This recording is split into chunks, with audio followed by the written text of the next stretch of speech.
पैतृक संपत्ति को लेकर सुप्रीम कोर्ट ने एक ऐतिहासिक फैसला दे दिया है। यानी अगर आपके पास भी पैतृक संपत्ति है, यानी कह सकते हैं ऐसी संपत्ति जो संपत्ति पूर्वज से प्राप्त हुआ है, जो संपत्ति दादा से प्राप्त हुआ है, जो संपत्ति परदादा से प्राप्त हुआ है, आज उसी को लेकर सुप्रीम कोर्ट ने एक ऐतिहासिक फैसला सुना दिया है।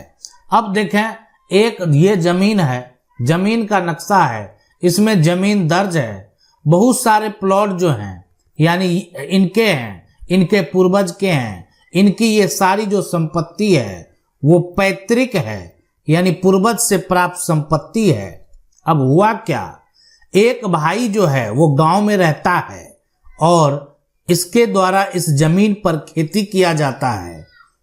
अब दूसरा भाई जो है वो शहर में नौकरी करता है, बाहर रहता है, और यहाँ पर अगर देखा जाए तो पूरी प्रॉपर्टी जो है, जो भाई खेती करता था तो उसी के अंडर में था। लेकिन धीरे धीरे उसने क्या किया कि अपने यानी पिता से या अपने दादा के नाम से जो प्रॉपर्टी दर्ज था, अपने नाम पर प्रॉपर्टी का दाखिल खारिज करवा लिया।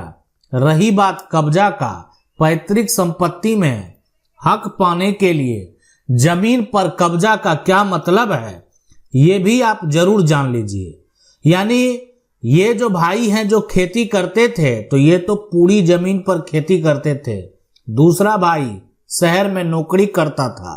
ये फैसला यानी अगर आप पूरा डिटेल पढ़ना चाहते हैं वो भी हम आपको बताएंगे, इसका पूरा डिटेल बताएंगे, और ऐसे कई फैसले हैं उसके बारे में भी बताएंगे कि आखिर उस फैसले को कैसे आप डिटेल में पढ़ सकते हैं, उसके लिए आपको क्या क्या करना पड़ेगा। अब यहाँ पर देखा जाए तो सबसे पहले इसके लिए हुआ क्या, हुआ ये कि पैतृक संपत्ति में हक पाने के लिए जो जमीन पर कब्जे की बात है, तो इन भाई का कब्जा तो है, लेकिन इनके द्वारा ये किया गया कि दाखिल खारिज भी करा लिया गया, और दाखिल खारिज कराकर कुछ जमीन को बेच भी दिया गया दूसरे के हाथों। यानी खरीदार जो है, खरीदार ने भी प्रॉपर्टी पर कब्जा कर लिया। लेकिन अब हुआ क्या, जैसे ही इनको ये बात की जानकारी हुई, शहर से चल दिए गांव की ओर, यानी अपनी जमीन में हक पाने के लिए।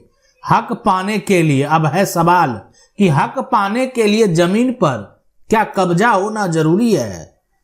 तो देखें, फैसले में साफ साफ कह दिया गया है कि अगर परिवार का कोई भी सदस्य है, अगर वो आपके हिस्से की जमीन को बेच देता है तो यानी, और दूसरा जो खरीदार है वो कब्जा कर लेता है, तो हक पाने के लिए यहां पर कोई भी कब्जा के आधार पर कोई भाई, कोई हिस्सेदार जो है अगर उस जगह पर मौजूद नहीं भी है तो उसको कब्जे में समझा जाएगा। मतलब कोई भी जो आपका हकदार है, जो आपका हिस्सेदार है, वो आप पर कभी भी कब्जा के आधार पर कोई भी दावा नहीं कह सकता है।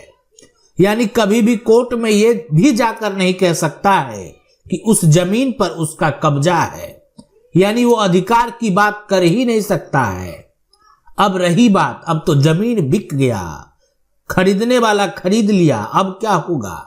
तो देखें, हमारा कानून ये कहता है कि जो अगर जमीन एक तरह से बिक भी गया है, जो खरीदार है, खरीदार से हक पाने का, खरीदार से इस बात को आप ध्यान में रख लें कि आपको एक अधिकार है, और वो जो अधिकार है, वो अधिकार इनको जो है, ये जो भाई जो बाहर रहते थे, ये जमीन का जो खरीदार है, खरीदार से हक पाने का अधिकार है, हक पाने का अधिकार है। अब सवाल उठता है कि इसके लिए करना क्या पड़ेगा। जमीन बेचा कौन, ये भाई बेच दिया, जो गांव में रहता था ये बेच दिया, लेकिन ये भाई का हक है उसमें जो बाहर रहता था। अब आप कहेंगे कि पता तो 3 साल बाद चला, जो जमीन की रजिस्ट्री हुई है रजिस्ट्री को कैंसल कराने का, यहां पर कैंसल कराने का जो समय सीमा है, कराने का समय सीमा की अगर बात करें तो वो तो 3 साल है।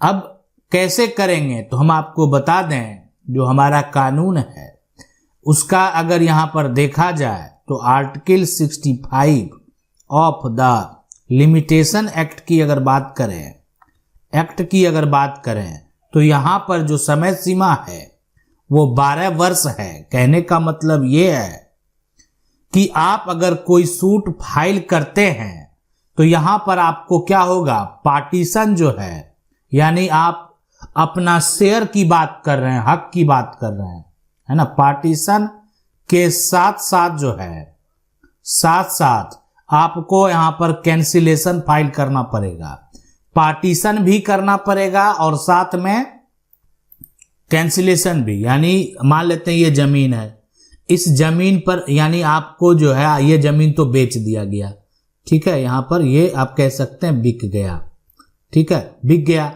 तो जो है ये व्यक्ति अब केस फाइल करेंगे सिविल कोर्ट में, तो इनको क्या करना पड़ेगा, इनको करना पड़ेगा यहां पर जो है पार्टीशन, है ना। और उसके साथ साथ ये करेंगे क्या, वो डीड का कैंसिलेशन, यानी जो डीड लिखा गया उसका क्या होगा, यहां पर कैंसिलेशन होगा, ठीक है, कैंसिलेशन। तो पार्टीशन भी होगा और डीड जो सेल डीड बनाया गया, लिखा गया, उसका कैंसिलेशन भी। और ये जो है article 65 of the limitation act में जो है समय सीमा 12 वर्ष कि 12 वर्ष तक आप ये कर सकते हैं, 12 वर्ष तक जो है यानी पार्टीशन प्लस जो है कैंसिलेशन के लिए आप जा सकते हैं। आपकी जमीन को अगर कोई बेच दिया, मान लेते हैं 12 साल में पता नहीं चला, तो ये, और इसके साथ साथ अब है कि इसके साथ साथ क्या पोजीशन का दावा करना पड़ेगा। अभी तो कब्जा खरीदार का है, वर्तमान में अगर देखा जाए तो उस प्रॉपर्टी पर खरीदार है, तो आखिर क्या होगा। तो हम आपको देखें बता दें, सबसे पहले इसके लिए भी यहाँ पर जो है स्पेसिफिक रिलीफ एक्ट में यानी प्रावधान है, आप जो है दावा कर सकते हैं। आप यानी उस प्रॉपर्टी पर अगर आपका कब्जा नहीं है तो पोजीशन को भी प्राप्त करने के लिए, एक तो हो गया आप क्या कर रहे हैं, पार्टीशन के का दावा कर रहे हैं कि मुझे मेरा हक चाहिए। आप कानून में क्या कहने जा रहे हैं कि हम एक हिस्सेदार हैं और मुझे मेरा हक चाहिए। साथ में ये आप बता रहे हैं कि मेरे हिस्सेदार के द्वारा, और यानी वो क्या किया, अपने नाम से प्रॉपर्टी को करा लिया, वो एक गलत हो गया। साथ में उनके द्वारा सेल डीड जो है वो लिखा गया, तो सेल डीड उनको एक तरह से आप चाहेंगे तो पूरा भी कैंसिल करा सकते हैं, आप चाहेंगे कि नहीं आपको अपना 50 से मतलब है तो वो भी आप करवा सकते हैं, इसके लिए भी प्रावधान है। अब यहां पर जो ये व्यक्ति हैं, इनको अपना क्या चाहिए, हक चाहिए, सिर्फ इनको अपने हक से मतलब है, ठीक है। तो अगर ये इनको अपना हक चाहिए तो ये डीड कैंसिल होगा, साथ में पोजीशन भी चाहिए, यानी कब्जा भी इनको वापस चाहिए जमीन पर, यानी पैतृक संपत्ति में एक तो हक चाहिए, ठीक है, और जमीन पर जो है क्या चाहिए, कब्जा भी चाहिए, कब्जा भी वापस उनको प्राप्त करना है। तो इसके लिए जो है यहाँ पर कि पार्टीशन हो गया, कैंसिलेशन हो गया, और साथ में आप पोजीशन का जो है यानी पोजीशन के लिए भी सूट आपको फाइल करना पड़ेगा, ठीक है। अब पारिवारिक मामला है तो पारिवारिक मामला में हम आपको बता दिए कि बहुत सारे ऐसे फैसले हैं, सिविल कोर्ट के फैसले हो, हाई कोर्ट के फैसले हो, सुप्रीम कोर्ट के फैसले हो, जिसमें स्पष्ट तरीके से कह दिया गया है कि पोजीशन यानी जो यहाँ पर बताया गया है, कब्जा के बारे में जो बताया गया है कि अगर कोई परिवार का सदस्य है वो नहीं भी मौजूद है तो उसका कब्जा माना जाएगा, ठीक है। अब है कि इन सभी समस्या के लिए, ठीक है, बहुत लोग ऐसा कहते हैं मेरा तो पार्टीशन हुआ है, क्या हम पार्टीशन डीड को कैंसिल करा सकते हैं, बहुत सारे लोगों का ऐसा सवाल आता है।